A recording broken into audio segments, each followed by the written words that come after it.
The lands and seas of the world of Warhammer are vast, mighty, and dangerous. The planet is home to a large variety of amazing and frightening species, including many different creatures and beasts that lurk in caves, tunnel networks, and underwater passages. Creatures that roam the open fields or fly high above all others. What follows is a collection of the works of the Doctor of Biology and Zoology of the University of Nuln, Stefan Hoffman. First, we will focus on some of the creatures from the faraway continent of Lustria. We will travel to those faraway lands and learn about 2 exotic creatures that live there. Then we will move on to the mountain tops of the Grey Mountains to see some of the most rare creatures in existence. Finally, we will head down to Marienburg, home to the greatest sailors and merchants in all of the Empire, or at least, so they say. From there, we will take a ship to sail to the high seas in search for a massive creature. Join me in this exploratory adventure in which we will learn about some of the wildest specimens of the Warhammer world. If you are interested in fighting tactical battles and taking on many adventures, then today's video sponsor may be your next game to play. Gemstone Legends is an epic RPG Match 3 game made by RPGs enthusiasts for gamers just like you. With a very high rating on Android and iOS, it is sure to be to your liking. Download and try the game for free using the link in the description or the QR code and receive an amazing starter pack. Having a wide range of more than 200 heroes from 8 different factions to choose from, each with their own set of skills that can have different impacts on a battle. The tactical possibilities are endless. You can use epic combo attacks when doing puzzle battles, solve match 3 puzzles, and beat powerful monsters to build your own mighty empire. You can even bring your own personal dragon ally to battle with you. The social aspect of the game is amazing too. You can gather clans of heroes and start the adventure in this high fantasy RPG open world. Fight in PvP mode, ally with other dragon riders, and compete together in guild wars. You can also join the Discord server to be up to date with all the events, updates to the game, and catch the monthly and weekly missions and much more. Find me under the nickname Choyer. That's Choyer with 2 R's. Download the game now with the link in the description or by scanning the QR code on the screen, and get a special starter pack.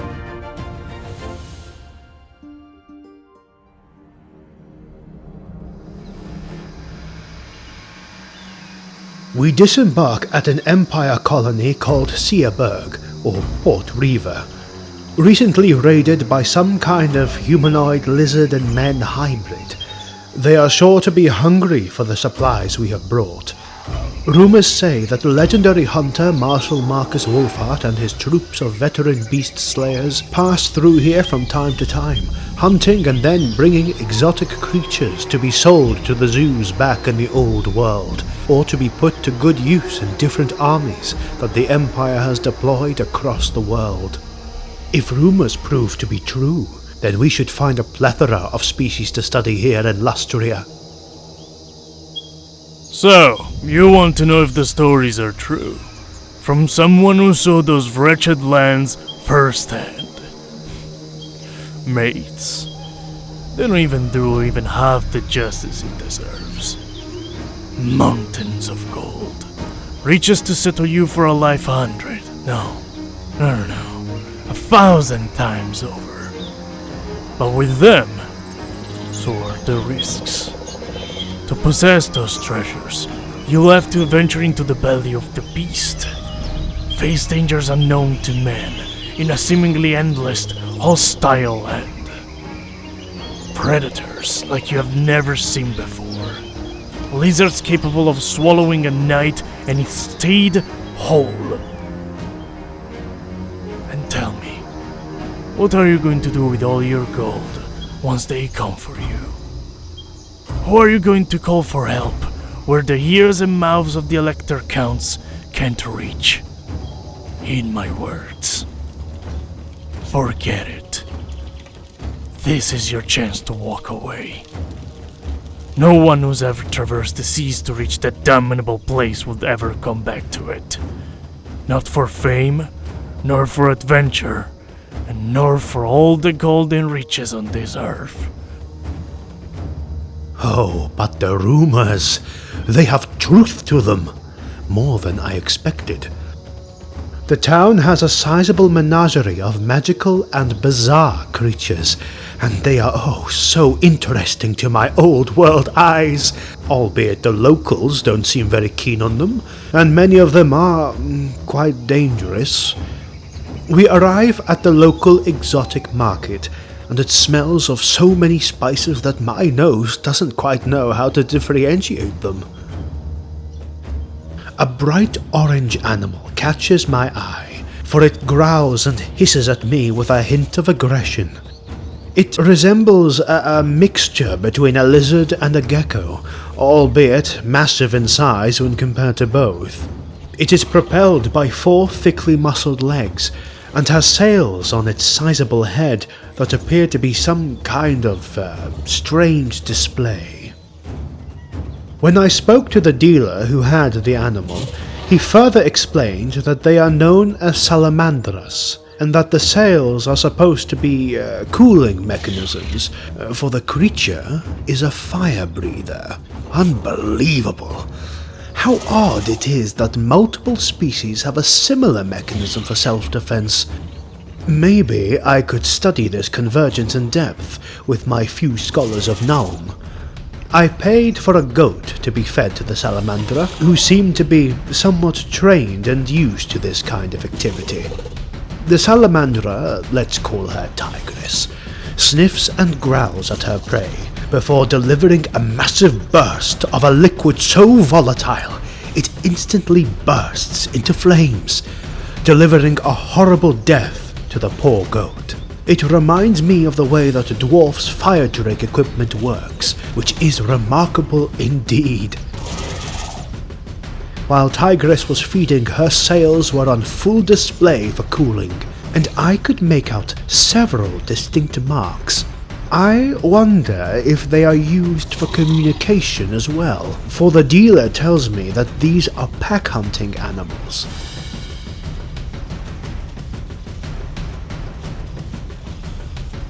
The next creature we are going to study seems to be a mixture between a dog, a crocodile, and a particularly mad armadillo. This is called the Razordone, and following its name, it has a plethora of barbed spikes protruding out of its back, tail, and head. The dealer tells me that these beasts live on swampy land and feed on multiple cat-sized winged insects, like giant dragonflies and mosquitoes. So they are used sometimes as pest control and aren't the most aggressive towards humans. I get a first-hand demonstration of how these creatures hunt, and are definitely not hostile when one of them, shoved in a cage with others of its kin, shoots a barbed spike into my left leg. I'll call that one Dennis, because he sure is a menace. Approaching Dennis, I can see that it is quite hurt, for a piece of splintered wood is shoved in where one of the spikes should have been. Despite being told otherwise by pretty much everybody, I slowly approached Dennis and, with a swift movement, remove the piece of wood. It seems quite relieved. "This one won't shoot anybody else, I wager," I say to the dealer, who only grimly smiles. He then proceeds to explain how the spines of the Razordons are a devastating offensive weapon as well as a deterrent. Razordons have the ability to release their spines through strong muscle spasms, which send them flying outward in a devastating hail. No wonder why these are used in battle to devastating effects. The Razordon are driven into the enemy battle lines by the lizard men, who then encourage the monsters to fire a steady stream of spines into the opposing ranks, with enough force to break a shield or punch a clean hole through a man's torso. A single dart can be lethal. Even a creature that survives being struck by a Razordon spike is still in danger. Small barbs on each spine make sure that removing it causes even more damage and blood loss.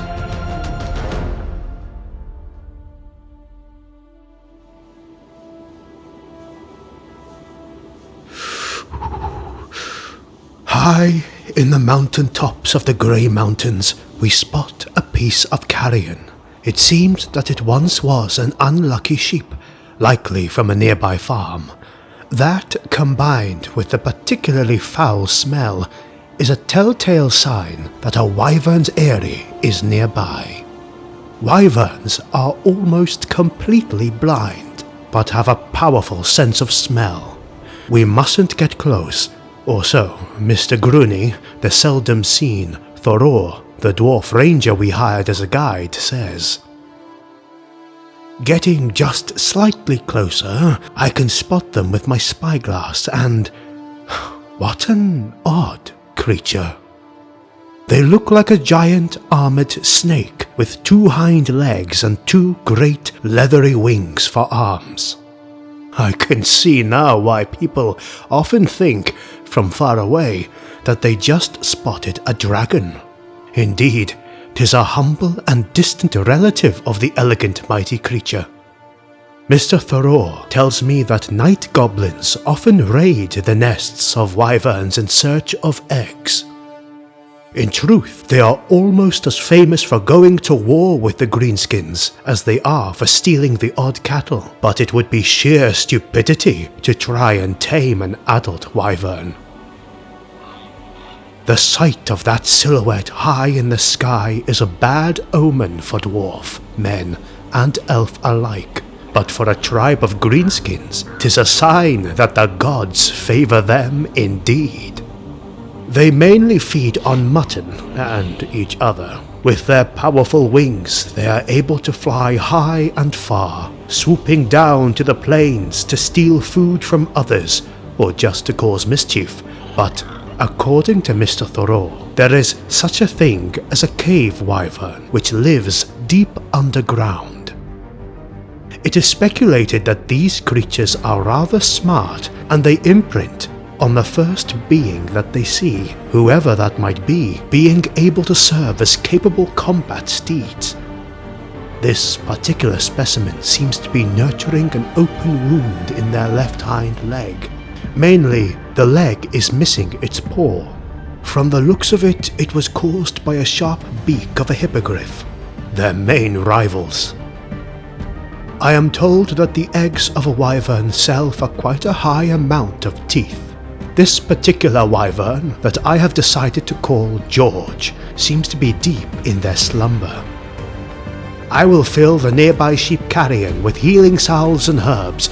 Maybe it'll help old George. We should let them be, but who knows? Maybe we could see them again someday. Goodbye, George. Sleep well.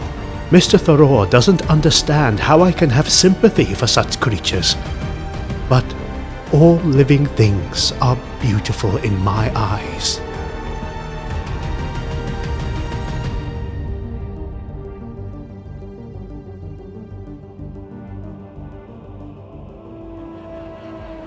Dodging orc and goblin patrols, we come down the Grey Mountains as our expedition makes its way to Marienburg, home of the best sailors in all of the Empire.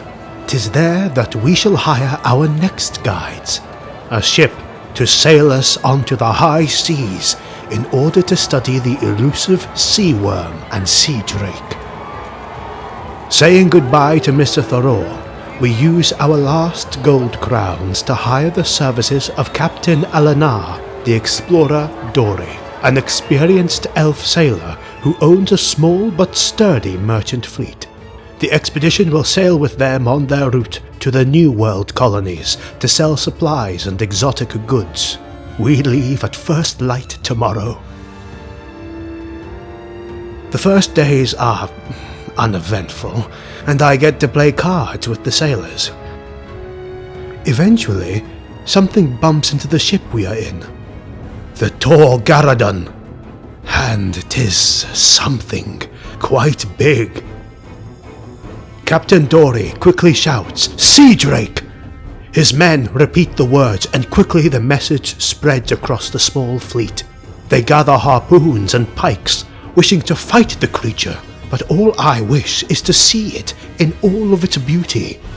To that end, I fasten a pair of watertight goggles onto my eyes and a rope to my hip. My men hold the point of the rope, and I jump into the watery depth, just as the sea drake, with its monumentally big jaw, pulls one of the ships under the waves. The sea drake more resembled a sad worm of the salted waters than an actual dragon. Its toothy maw was uneven, and its body was disproportionately long, its legs being atrophiated into shy stumps, and its wings being bent into massive barbed fins. The creature looked directly at me, at my eyes, at my soul, and within it I could see suffering. It charged straight into me, but I was pulled back into the deck by none other than the Captain Dory, calling me names in both Elfarin and Reichspiel. I could barely understand either of them. The creature received multiple harpoon and pike wounds and fled, but it had dealt a heavy blow by dropping all of its precious cargo down into a watery grave. After everything had calmed down, I got to sit down with Captain Dory, and he explained to me the legend surrounding the sea drake. He told me that when the dreaded Dark Elves started the deadly war later called the Sundering, they corrupted many a noble dragon to their side. One such beast was struck down by a great elven hero, and it fell into the blue depths. With dark magic coursing through its veins, the salty water entered its wounds, and it changed it into the first sea worm. Apparently, as explained by the captain, sea worms and sea drakes are one and the same and descendants from this unlucky creature.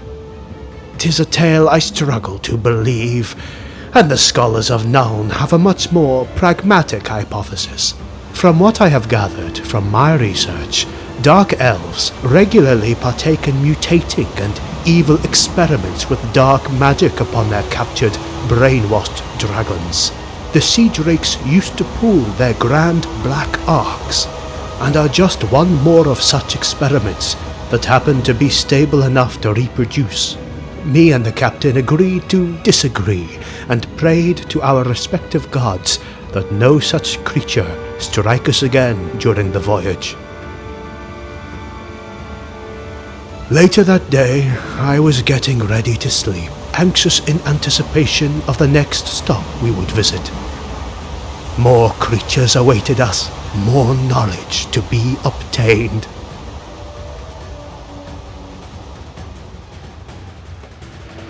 Let us know if you enjoyed this episode, and which creatures do you think can be explored next. We thank you for watching, and we'll see you on the next one. If you want to support the channel, you can do so by becoming a patron or a YouTube channel member to gain access to videos on early access, our Discord server, and more.